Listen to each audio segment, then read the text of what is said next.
الله من الشيطان الرجيم. بسم الله الرحمن الرحيم. يا أيها الناس اعبدوا ربكم الذي خلقكم والذين من قبلكم لعلكم تتقون الذي جعل لكم الأرض فراشا والسماء بناء وأنزل من السماء ماء فأخرج به من الثمرات رزقا لكم فلا تجعلوا لله أندادا وأنتم تعلمون. صدق الله العظيم. سورة بقرة په شروع کې 15 آیاتونو کې الله پاک جل جلاله د سوچو مؤمنانو ذکر کړی، بیا ورپسې په 2 آیاتونو کې د سوچو کافرانو ذکر کړی، او بیا وروستو 14 آیاتونو کې الله پاک جل جلاله د منافقانو ذکر کړی چې په ځل کې کفر او په جواب باندې ایمان اسلام. نو د هدایت په قبلولو او نه قبلولو په اعتبار سره درې ډلې شوي. یو ډله سوچه مسلمانان او دویمه ډله پاخه کافران چې ظاهرم په کفر او باطني هم چې کوم دي په کفر، او دریمه ډله د منافقان وه چې زړه کې کفر او په جواب باندې د اسلام اسلام او آمنا چې وخت. نو اوس الله رب العزت په دې آیاتونو کې دغه درې واړو ډلو ته خطاب کوي، منافقانو ته هم او مؤمنانو ته هم او کافرانو ته هم.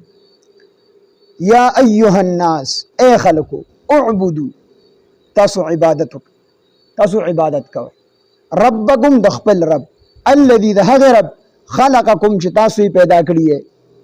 والذین او هغه خلق یې پیدا کړل من قبلکم چې تاسو نه مخکې وو،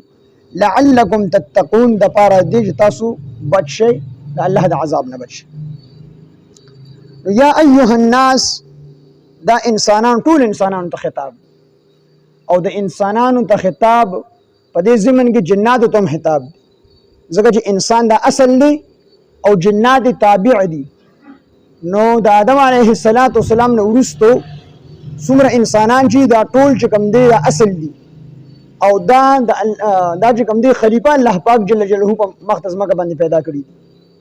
نو د یا ایها الناس کې خو ظاهر کې تش انسانان دي، خو د دې په ضمن کې سره جنات عمر لل چې اے انسانانو جنات اعبدو، تاسو عبادت کوئ. تفسیر جلالین وی اعبدو په معنا د وحدو دي چې تاسو توحید قبول کړئ د الله. او ابن عباس رضی الله عنه فرمایي چې په کوم ځای کې اعبدو لفظ راشي نو دا غینه مراد وحدو چې تاسو د الله توحید قبول کړئ. صالح علیه السلام خپل قوم ته خطاب کوي، یا قوم اعبدو، ای زما قومه تاسو د الله عبادت وکړئ. څه مطلب؟ تاسو توحید قبول کړئ. حضرت ابراهیم علیه السلام خطاب کی یا قوم اعبدو، ای زما قوم تاسو توحید قبول کړئ. نو هغه فرمایي چې کوم ځای کې ابن عباس رضی الله عنه فرمایي چې کوم ځای کې د اعبدو لفظ راشي د دې نه مراد څه وحدو چې تاسو د الله توحید قبول کړئ. ځکه چې انسان نومبه دغه ډیر عبادت کوي خو د اسلام نه راوړي او د اسلام قبول کړي دي، د چې کوم دی الله واحد لا شریک نه منلې، نو د عبادت قابل قبول نه دی. نو وحدو ما اعبدو دا په معنا د وحدو دی، او دلته کې د مراد درې والا ډلې دي چې یا ایها الناس، اے خلقو، اعبدو، تاسو عبادت کوئ، تاسو عبادت وکئ. نو کافرانو ته هم خطاب دی چې اے کافرانو اعبدو یعنی وحدو، مشرکانو تاسو الله واحد لا شریک ومنئ، الله سره څوک شریک مه جوړوئ. او منافقانو ته وی چې منافقانو ستاسو په زړه کې چې کوم نفاق دی نو دغه نفاق ته زړه نه وباسئ، د ایمان رڼا ورته راولئ، هغې ته پکې هم خطاب دی. او ګناهګارانو مسلمانانو ته پکې هم خطاب دی چې ګناهګارانو مسلمانانو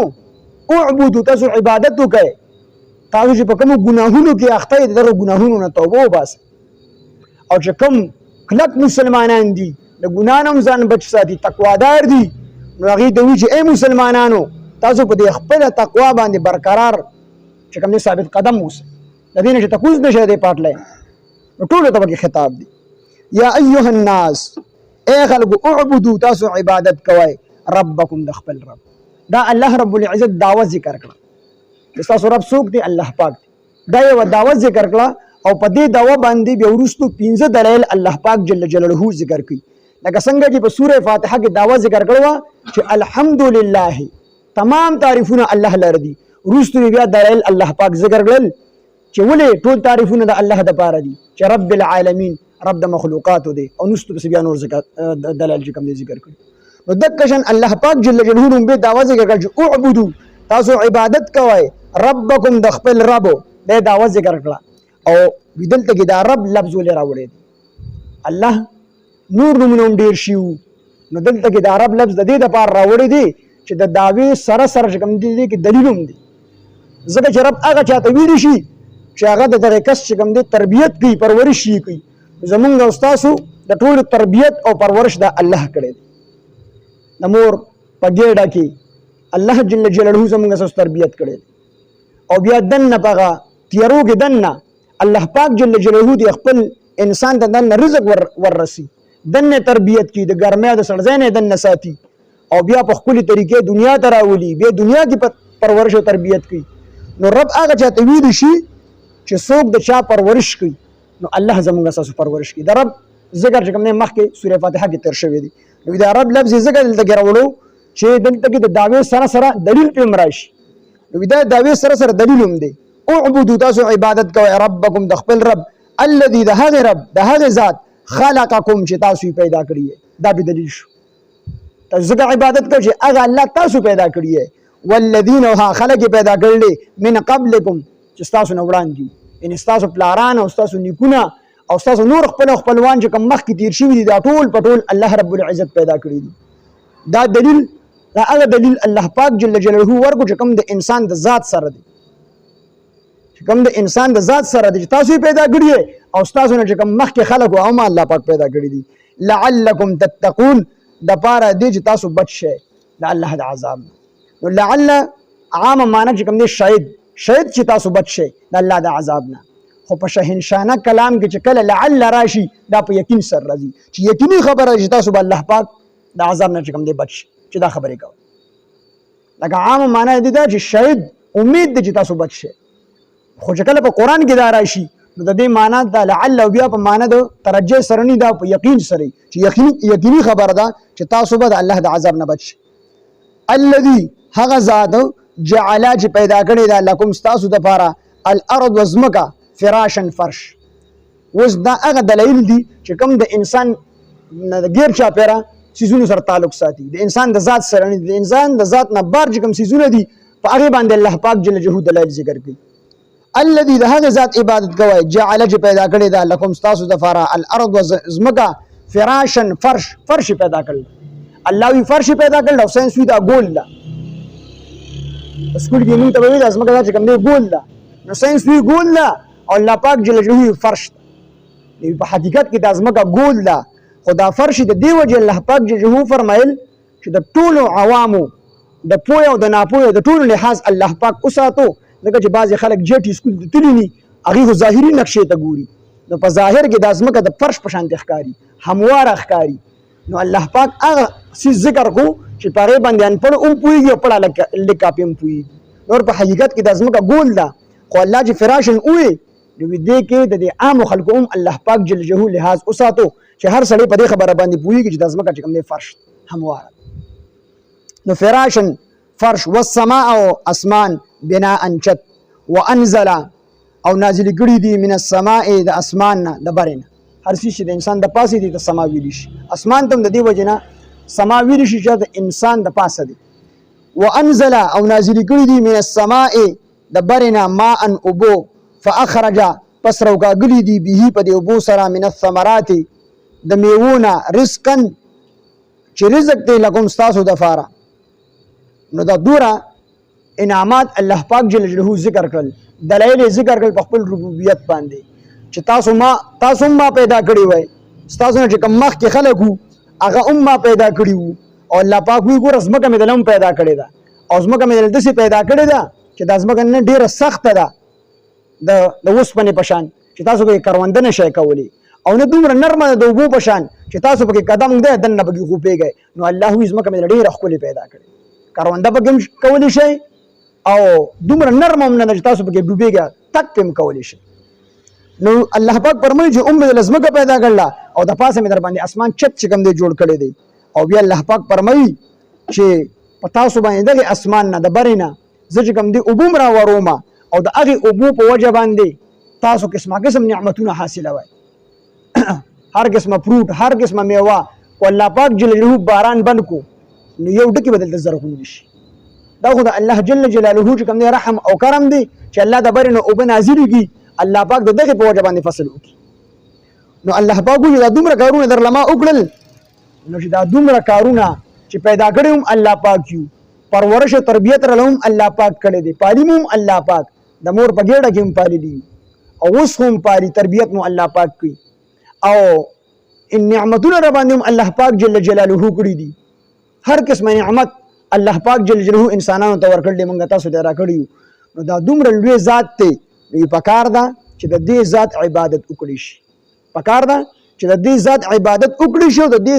ذات سره په خدای کې هیڅ څوک شریک نه کړي شي د دې ذات حق ده دی او دا په انسان باندې واجب او فرض دي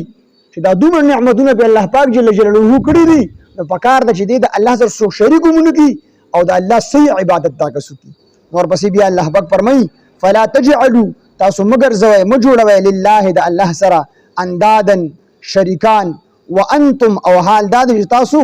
تعلمون پوهیږئ تاسو ته پته ده ولئن سألتهم خلقهم ليقولن الله یو د دین تاسو شي دین تاسو تاسو کوي ته دې تاسو کوي چې ته چا پیدا کړي نو دې وته خامخا وي چې الله پاک پیدا کړي د کافرانو کو څوک تاسو کوي چې ته چا پیدا کړي نو دې خامخا وي چې الله پاک پیدا کړي نو الله پاک دې پوهیږي په دې خبره باندې پوهی دي خو د ضد او د عناد د وجدا خلق د الله پاک سره شریکان جوړي یا ایها الناس اے خلقو اعبدوا تاسو عبادت کوئ وحدو تاسو توحید قبلوئ عبادت کوئ ربکم د خپل رب الذي د هغه رب خلقکم چې تاسو پیدا کړی